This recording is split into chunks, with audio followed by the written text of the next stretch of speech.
In Season 1's The Fear Merchants, Jesse, the henchman of the bad guy for the episode, tells Adam that he packs a grudge a long time. From Jesse's perspective, that might be true. Jesse is an unrepentant bully boy fully immersed in the protection of a local politician whose needs he serves. But what happens when the person who did a bad thing or made a bad choice wants to do better, or is at least capable of it? Stick a pin in that. At the point when I'm writing this script, the 5th episode of A Night of the Seven Kingdoms has just aired on HBO. I'm guessing it'll be at least a couple of months before this one gets made into a video, so this will be old news by the time you hear it. I mean, for book readers, it already is old news, but you get the idea. Point is, if you happen to also be a fan of the Game of Thrones prequel shows, you probably won't be spoiled by now, but I am going to talk about a major event in the second to last episode of the first season here, as well as some brief spoilers for certain episodes of Bonanza's first 6 seasons that I'll need to make my case. In A Night of the Seven Kingdoms, Prince Baelor Targaryen, heir to the throne, participates in the Trial of Seven, basically a trial by combat with the accused and 6 knights on one side, and the accuser and 6 knights on the other, where he takes the side of Sir Duncan the Tall, a low-born hedge knight. In a shocking scene, if you haven't read the books, the episode ends in the prince's death, his brother having accidentally struck him in the head with a mace. Prince Baelor Breakspear is known for his morality and virtue, which explains his presence in the battle. He does the right thing for the sake of doing the right thing, and is up there with a tiny list of men in the A Song of Ice and Fire universe. He would have made a great king had he lived. Of course, that meant George R. R. Martin had to kill him. This guy loves to kill the good ones. Cartwrights would have never stood a chance in his world. Of course, a case can also be made that if he had weighed the greater good, Baelor might have thought that risking his life might mean that a man as moral as him won't become king, which does end up being the case. His brother is not nearly as good for the realm, but becomes king instead of him. But in his mind, Baelor did what needed to be done. He was a knight charged with defending the innocent. He did exactly that, even though Sir Duncan was being accused by Baelor's own nephew, resulting in direct conflict with his own family. He knew he couldn't be called a just man if he did otherwise. Remind you of anyone? Perhaps someone who was technically knighted in Season 6 of Bonanza after humoring an old man who was pretending to be King Arthur? You already knew where I was going with this. Let's talk about the unshakable morality of Sir Adam, the Prince of the Ponderosa. Adam Cartwright is often put into positions where his morality is tested, and perhaps, more importantly, he holds himself to the highest standard of morality no matter the cost. And boy, does it cost him sometimes. In Bonanza novel writer Monette Bill Reinhardt's book, a character who isn't very fond of him mockingly said he doesn't want to be compared with that saint. Now here are some examples from the show with minimal spoilers. In the first season episode Death at Dawn, Adam is faced with doing what's right at a potentially high cost, his father's life. His entire family has been deputized and the sheriff is injured, so that puts him in as the fill-in. Ben is abducted and the boys now have a choice. Hang a man who has been sentenced to death, or let him go and hope their father's captors do the same for him. Adam chooses to do his job even against his brother's understandable objections. Purnell, as usual, does a great job of showing a mental anguish on Adam's face throughout. He's worried, of course, about his father, even though he's reasonably certain that the men holding their father won't have the guts to kill him, and even though everyone, from his brothers to the wife of the man who was murdered, tell him he's wrong. Another point at which Adam seems to stand alone in doing what he knows is right is in The Ride, where he's staying with a stage station manager when the two of them are robbed. The man is killed and Adam is sure he knows the killer, despite the man having a hood over his head during the robbery. Every single person, including Sheriff Coffey, doubts what Adam knows to be true and tells him to back down. Ben even appears to be against him and pushes back hard, but tells Hoss and Joe when Adam leaves the room that he's just trying to test Adam's belief. Adam sticks to his guns, in a matter of speaking, and winds up trying to prove that this man could have made the ride from where they were robbed to Virginia City in the amount of time it would have taken for the alibi he has to be true while he's also guilty. For all he knows, not a single soul is on his side this time either, but it's the right thing to do. In She Walks in Beauty, Adam returns from a trip to San Francisco to find Hoss is very serious about a woman that he heard more than he probably wanted to about while he was in the city. Turns out she has a tendency to spend her time seducing men everywhere she goes, and now she's got Hoss in love with her.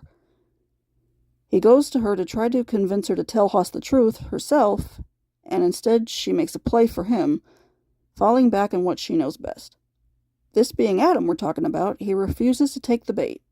Unfortunately, Hoss sees just enough to think the worst of his brother, and Adam takes a good beating for his trouble.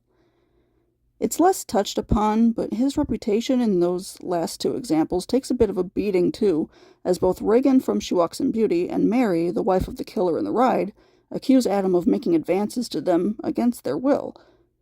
For a man like Adam to be accused of such a thing is especially painful for those of us who know him. For one thing, he's a Cartwright, and Cartwrights ain't play like that.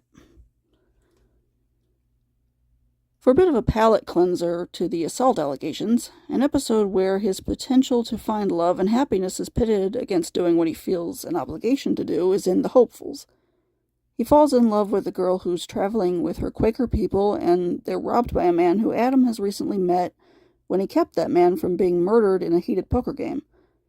Adam decides that it's his responsibility to get the money back, and in doing so, has to do some gunfighting.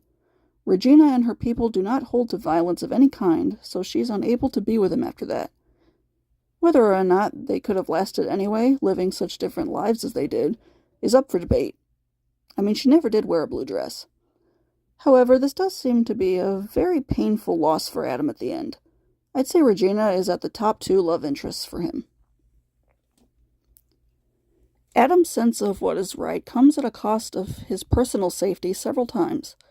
In The Hanging Posse, an episode we've covered on this channel, Adam and Joe are in a posse where they wind up having to protect an actually guilty man from being lynched.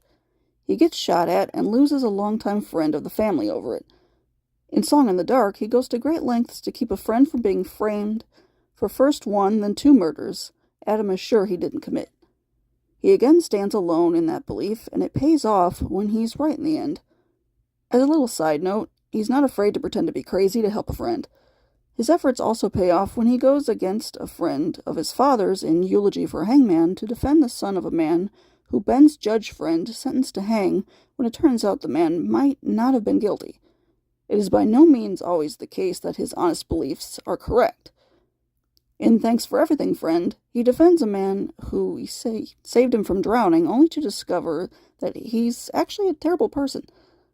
The important thing to note is that once he realizes that he was wrong about this man, who he wanted to believe the best of, he pivots immediately to doing the right thing and trying to apprehend the man. If he's wrong, he admits it and tries to make it right. While Adam takes the law very seriously, he sometimes goes against what legal authority tells him to do at the time. What is moral and what is legal sometimes conflict. In My Son, Ben is in love with a woman whose son is accused of murder. There's a bloodthirsty posse being led by the victim's brother, and Roy is nowhere to be found. Adam, knowing where the boy is, leads the posse away from him, giving Ben a chance to take the boy somewhere else so he can be turned into the law safely. Did he do this more for the law or for his father? Probably the latter, but I don't think he would have been so willing to do it if he hadn't thought his father would make sure the kid got to a sheriff somewhere. The apple falling close to the tree, as it were.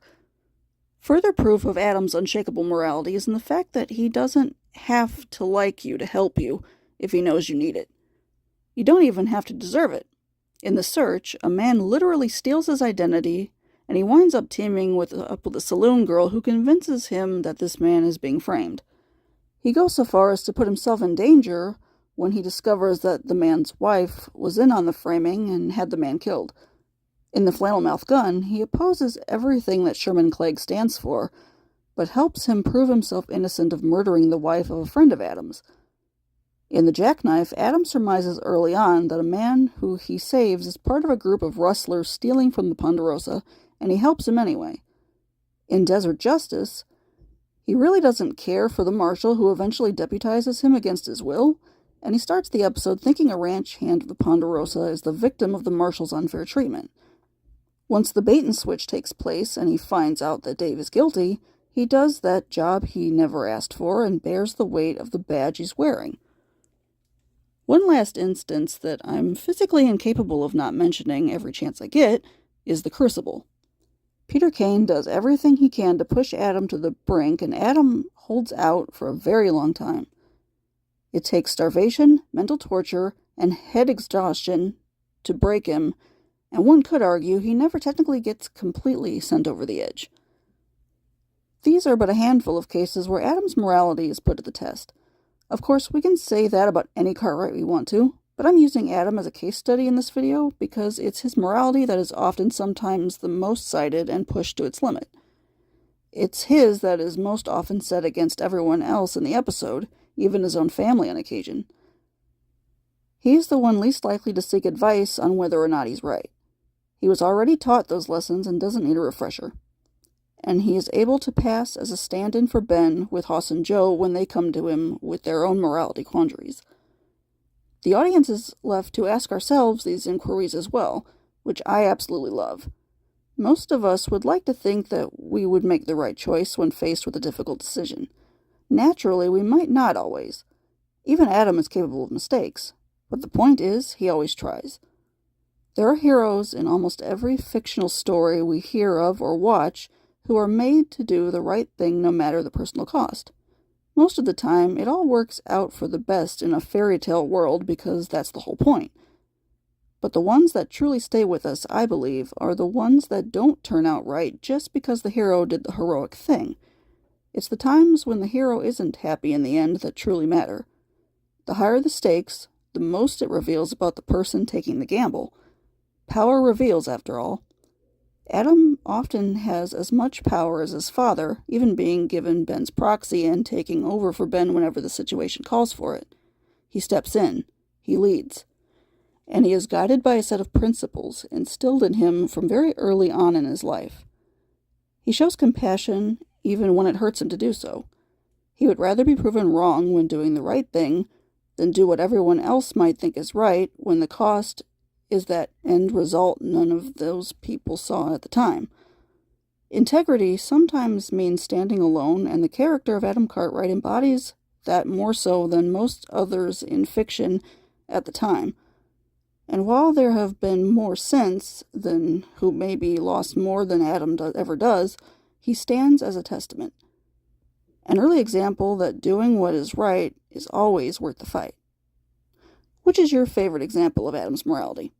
While we're at it, which other fictional character's morality do you think ranks up there with his? Yes, it can be another Cartwright, because at the end of the day, the name Cartwright is synonymous with integrity.